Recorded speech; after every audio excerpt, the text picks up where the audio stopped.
is displaced, it just rises to the top of the water, which is up here somewhere, and then the oil, just the more you put through it, just pushes it over.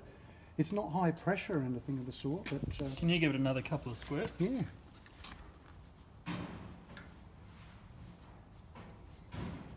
It's crazy. Isn't that crazy? Yeah. Yeah, that's... This one being on the exhaust stem will only be set to one bubble a minute, one blob. So you can, even though this is working, yeah, you can adjust this. Each individual one's can be adjusted. These are loose behind here.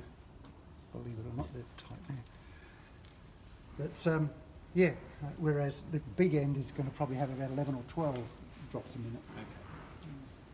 It's just great. As against like the modern one, their gravity sight glasses through here, and you regulate through this. So this is almost like an old school rotameter, where it's like a flow meter kind of thing, isn't it? Well, yeah, it does regulate the supply. Some of the old engines, they had banks of these. You know, there might be 6 or 8 pumps going off into different directions. And so your oil reservoir's in there? Yes, the reservoir's there. That sight glass on the left is the oil level. On the front is just the 3 feed. Okay. And there was no strainer in here. I made a strainer up.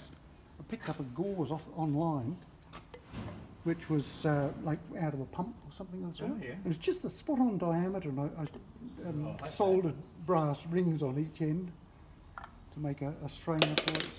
John, who gave us these, happened to have a lid, and had this one cast from it. So. Good.